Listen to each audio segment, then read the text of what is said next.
प्रधानमंत्री नरेंद्र मोदी रविवार को अपने लोकप्रिय रेडियो कार्यक्रम मन की बात पर 117वां एपिसोड में कई बातों का जिक्र किया।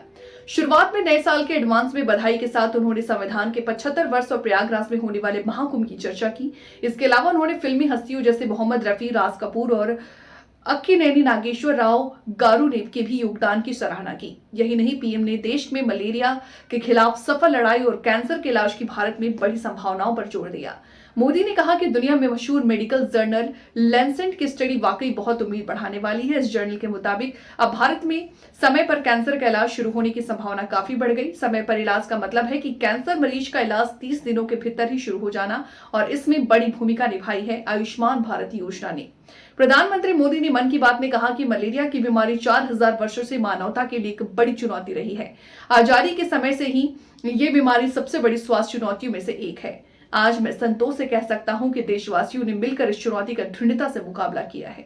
भी है।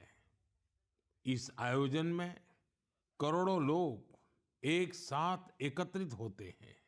लाखों संत, हजारों परंपराएं, सैकड़ों संप्रदाय, अनेकों अखाड़े, हर कोई इस आयोजन का हिस्सा बनता है। कहीं कोई भेदभाव नहीं दिखता है। कोई बड़ा नहीं होता है, कोई छोटा नहीं होता है। अनेकता में एकता का ऐसा दृश्य विश्व में कहीं और देखने को नहीं मिलेगा। इसलिए हमारा कुंभ एकता का महाकुंभ भी होता है। इस बार का महाकुंभ भी एकता के महाकुंभ के मंत्र को सशक्त करेगा। मैं आप सबसे कहूंगा, जब हम कुंभ में शामिल हो तो एकता के इस संकल्प को अपने साथ लेकर वापस आए। हम समाज में विभाजन और विद्वेष के भाव को नष्ट करने का संकल्प भी लें। अगर कम शब्दों में मुझे कहना है तो मैं कहूंगा, महाकुंभ का संदेश, एक हो पूरा देश। महाकुंभ का संदेश, एक हो पूरा देश। और अगर दूसरे तरीके से कहना है तो मैं कहूंगा, गंगा की अविरल धारा, न बटे समाज हमारा। गंगा की अविरल धारा, न बटे समाज हमारा। साथियों, इस बार प्रयागराज में देश और दुनिया के श्रद्धालु डिजिटल महाकुंभ के भी साक्षी बनेंगे। डिजिटल नेविगेशन की मदद से आपको अलग अलग घाट, मंदिर, साधुओं के अखाड़ों तक पहुंचने का रास्ता मिलेगा। यही नेविगेशन सिस्टम आपको पार्किंग तक पहुंचने में भी मदद करेगा। पहली बार कुंभ आयोजन में एआई चैटबॉट का प्रयोग होगा। एआई चैटबॉट के माध्यम से 11 भारतीय भाषाओं में कुंभ से जुड़ी हर तरह की जानकारी हासिल की जा सकेगी। इस चैटबॉट से कोई भी टेक्स्ट टाइप करके या बोलकर किसी भी तरह की मदद मांग सकता है। पूरा मेला क्षेत्र को एआई पावर्ड कैमरा से कवर किया जा रहा है। कुंभ में अगर कोई अपने परिचित से बिछड़ जाएगा तो इन कैमरों से उन्हें खोजने में भी मदद मिलेगी। श्रद्धालुओं को digital lost and found centre की सुविधा भी मिलेगी।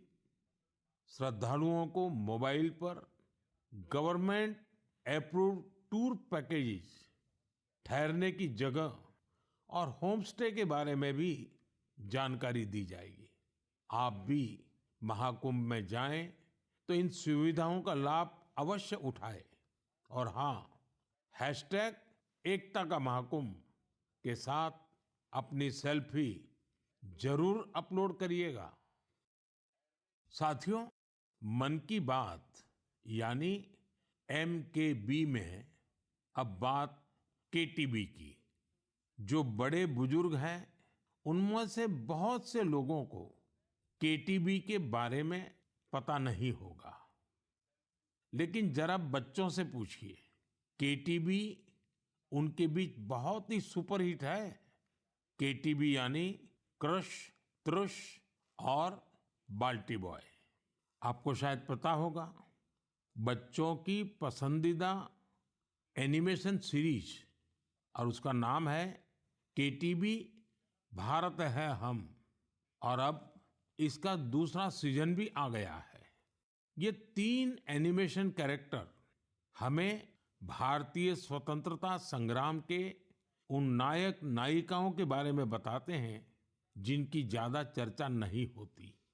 हाल ही में इसका सीजन 2 बड़े ही खास अंदाज में international film festival of India Goa में लॉन्च हुआ। सबसे शानदार बात यह है कि ये सीरीज न सिर्फ भारत की कई भाषाओं में बल्कि विदेशी भाषाओं में भी प्रसारित होती है। इसे दूरदर्शन के साथ साथ अन्य ओटीटी प्लेटफॉर्म पर भी देखा जा सकता है। साथियों, हमारी एनिमेशन फिल्मों की, रेगुलर फिल्मों की, टीवी सीरियल्स की पॉपुलैरिटी दिखाती है कि भारत की क्रिएटिव इंडस्ट्री में कितनी क्षमता है। यह इंडस्ट्री न सिर्फ देश की प्रगति में बड़ा योगदान दे रही है बल्कि हमारी इकोनॉमी को भी नई ऊंचाइयों पर ले जा रही है। हमारी फिल्म एंड एंटरटेनमेंट इंडस्ट्री बहुत विशाल है। देश की कितनी ही भाषाओं में फिल्में बनती हैं, क्रिएटिव कंटेंट बनता है। मैं अपनी फिल्म और एंटरटेनमेंट इंडस्ट्री को इसलिए भी बधाई देता हूं क्योंकि उसने एक भारत श्रेष्ठ भारत के भाव को सशक्त किया है। साथियों, वर्ष 2024 में हम फिल्म जगत की कई महान हस्तियों की 100वीं जयंती मना रहे हैं। इन विभूतियों ने भारतीय सिनेमा को विश्व स्तर पर पहचान दिलाई। राज कपूर जी ने फिल्मों के माध्यम से दुनिया को भारत के सॉफ्ट पावर से परिचित कराया।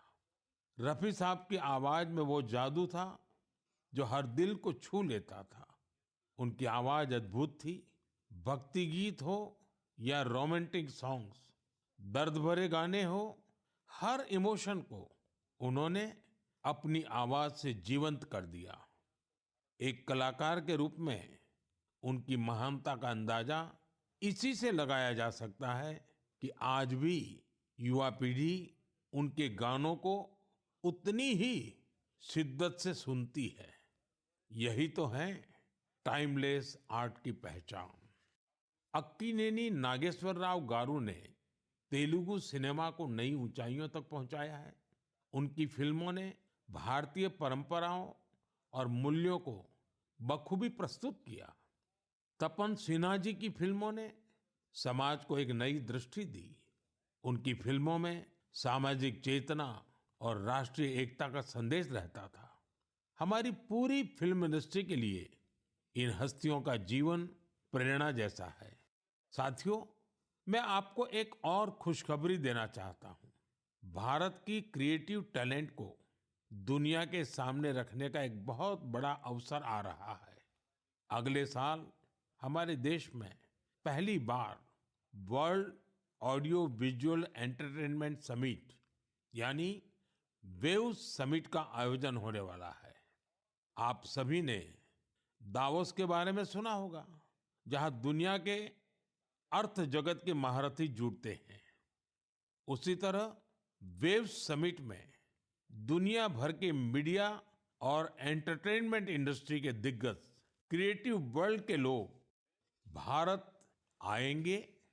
यह समिट भारत को ग्लोबल कंटेंट क्रिएशन का हब बनाने की दिशा में एक महत्वपूर्ण कदम है।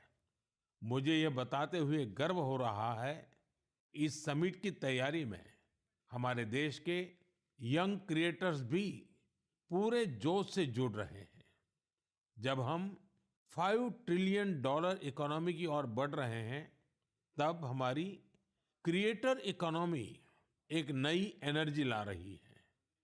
मैं भारत की पूरी एंटरटेनमेंट और क्रिएटिव इंडस्ट्री से आग्रह करूंगा, चाहे आप यंग क्रिएटर हो या एस्टैब्लिश्ड आर्टिस्ट, बॉलीवुड से जुड़े हो या रीजनल सिनेमा से, टीवी इंडस्ट्री के प्रोफेशनल हो या एनिमेशन के एक्सपर्ट, गेमिंग से जुड़े हो या एंटरटेनमेंट टेक्नोलॉजी के इनोवेटर, आप सभी वेव समिट का हिस्सा बने।